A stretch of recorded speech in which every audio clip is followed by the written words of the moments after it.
Australian Survivor Titan versus Rebels starts in about 2 days, but me and the team over on the Survivor Now podcast just did a podcast talking about where we think the placements of all of these players are going to be, first boot to the winner. And I wanted to go through some of the people that I'm super stoked about. And I think that this is a pretty interesting cast. I like this vibe, the Titans versus Rebels. I think it's going to be interesting. I do feel like the divisions are a little arbitrary, it almost feels like. I wanted to talk about my, people that I think are going to do really well and people that I'm like a little nervous about and maybe why I'm nervous. So let me start with talking about who my first boot is. The first person that I think is going to be voted out of Australian Survivor Titans versus Rebels, his name is Tobias. And it's not because his name is Tobias, honestly. The reason why I think Tobias is going to be the first boot is because in his bio, one of the first things that was said about him, or that he said, was that he is highly competitive. I don't have any problem with people who go on Survivor and who are competitive. I think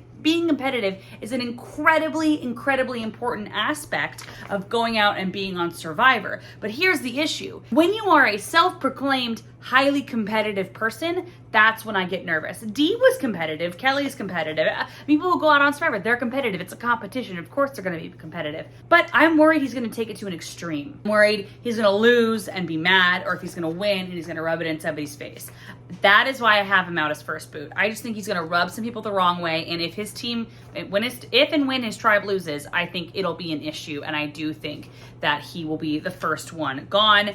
That was a close one though. Another person I'm nervous about is Jessica. Let me just say Tobias is on the Rebels. Jessica is on the Titans. Let's talk about Jessica a little bit. Jessica is from Melbourne. She is a senior lecturer. She's a professional academic. And this got brought up a whole discussion. Jessica may have resting bitch face, but she says she's all smiles when you get to know her. And I love a self-aware person. I think in order to be on Survivor and to go on Survivor, you have to be self-aware because you have to know how to combat it. But the issue is on Survivor, you get stripped down to your bones, stripped down to the bare.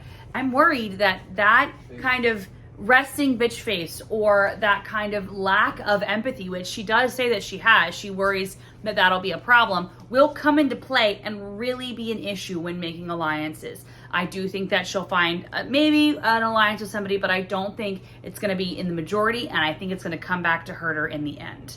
The last person I'm going to talk about with having kind of like a red flag and being nervous about him is going to be Mark Warnock.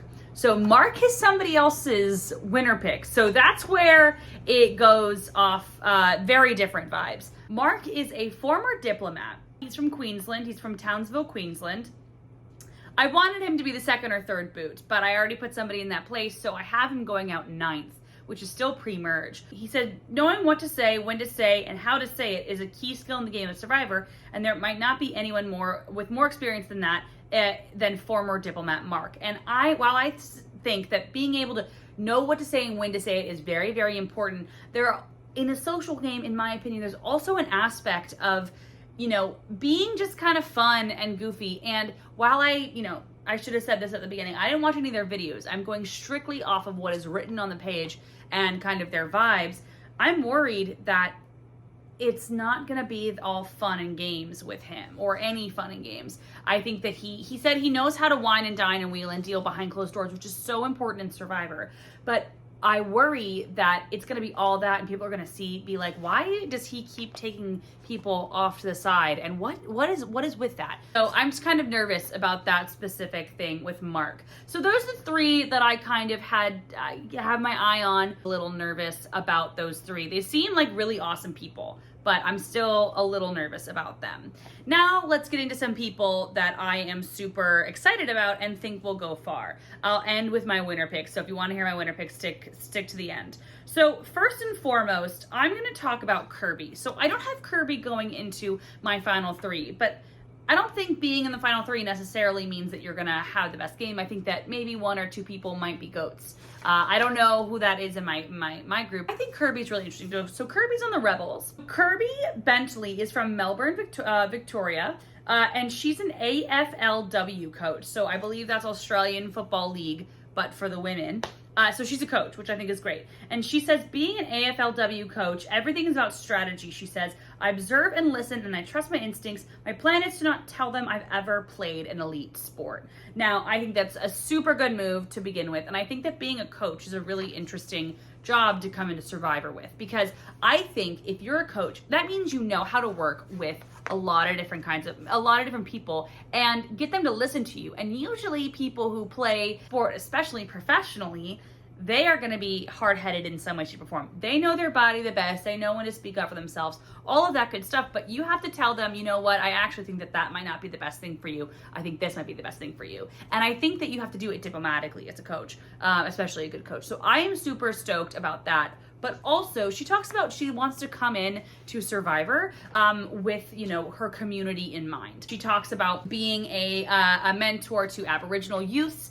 She also talks about, she wants to go with the strength that her mom and her aunties all have. And I think that is super important. You're playing for something other than yourself in Survivor. You have to also want to win for yourself, right? You also have to have that, but you also have to have kind of somebody in your corner. Or you think about, I'm going off of what we know recently, but Dee kept talking about playing for a family. And I think that is so, so important. And so I think that Kirby is one to watch. The other thing about Kirby, though, the reason why I don't have her going as far as some of the other people is I'm just worried that she's not going to be in a major alliance and it's just going to come back to bite her. And it's just more of a luck of the draw kind of a thing than anything else. But I'm super excited about Kirby and excited to see what she has in store. Another person that I'm super excited about, Viola, I'm not sure how you pronounce her name. Viola is the person that they are using the most in the promos for this season of Australian Survivor. It is, a lot of her talking, her carrying a torch. It's just a lot of her. And so I think that would be bad business management or bad marketing if she is gone super early. So while it's not really about her, I also think that she's going to go far because of how they're promoting the season. But if we're leaving that on the floor and not actually talking about that, she's a power lifter. She's also the youngest person out there. She's 22 years old.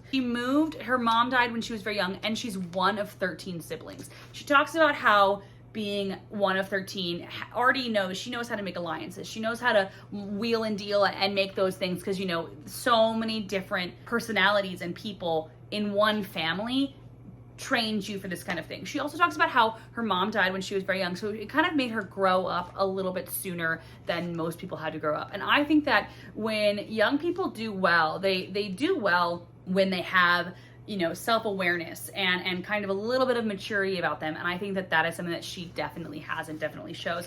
I compared her, I think she's going to play a little bit like Kelly. I think she's very, very strong and going to do well in challenges, but I also think that she is going to, have a little bit of a social game, and I'm super excited to see where that goes. She said she uses her charm to get ahead, so I'm super excited about that. I have her going in the Fallen Angel spot, kind of. I have her coming in 6th place, being voted out 19th. So I'm really excited. I don't think she's going to win the whole thing. I think that she's going to kind of go out a little bit early, but I think that, it's going to be awesome to see her play, and I'm super, super excited about it. Let me talk about my final 3. So you actually haven't heard any of my final 3 yet. My final 3 is going to be comprised of 1 Rebel and 2 Titans. The Rebel is going to be Scott Butler. So Scott Butler is 31 years old from Tasmania. Scott is a Survivor superfan who won't let people walk all over him in the game. As an art director at MONA Museum, he is comfortable in the creative world.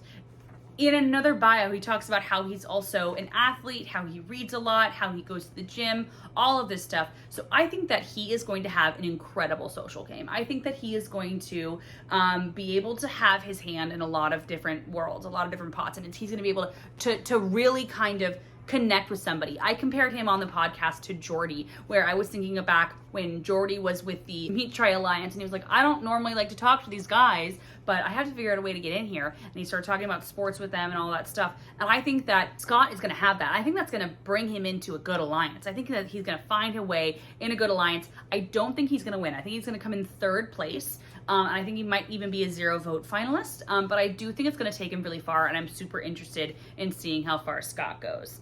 The next person that I have going really far, I have her coming in 2nd place, is going to be Kitty. Kitty Blomfield is 42 years old from the Gold Coast, Queensland. She's a business owner. Kitty says that building her business has given her the resilience needed to win the game. Kitty seems like such an interesting person. She kind of reminded me of Chrissy. I think that she's a business person, but she doesn't talk about being a boss. She talks about everything else that comes into having to run a business, connecting with people. I believe that she uses it's fitness and also health. And I like the way that she talked about her job. And I think that she's going to have kind of a very strong yet easygoing vibe about her. And I'm super excited to see where that takes her. I think she's going to make it to the end. Like I said, she's reminded me of Chrissy a little bit. I think when she gets to the end, she's just not going to have the best final tribal council, because I think the person that I think is going to win will have the best final tribal council for many, many reasons. So let me get to my winner pick for this season of the Australian Survivor Titan versus Rebels is going to be Charles Noonan. He is 35 years old from Melbourne, Victoria, and he is a lawyer. And yes, I know it's done. It's overdone that lawyers are gonna, win and do well, but his vibe is so good. He just had a baby. The baby is 18 months old, so he's a new father. That brings a very interesting and good thing to a player. It kind of doesn't soften them up really, but it kind of gives them a different picture to take a look at. Maybe if he had come before he had the baby, he would have played maybe harder, maybe in a different way. Having a kid kind of puts things into perspective for some people, and I'm interested to see what happens with that. So as a litigation lawyer, he worked for really big companies, so I think he knows how to work in a large office setting, but now he fights for the little guy, he says. So I think that his job and just his whole vibe is gonna really bring this win home for him, and I'm super, super excited to see where it goes. I love this cast, and I loved talking about this cast with the other people on Survivor Now. If you wanna go check out that podcast, please go to the Survivor Now page, and it is a really fun time. We talked for 3 hours, and it did not feel like that. I love going over these cast assessments with people. If you are excited about this season of Australian Survivor, Titans versus Rebels, let me know who you think is going to win in the comments. Don't forget to like and subscribe, and I'm super excited to see what this season brings.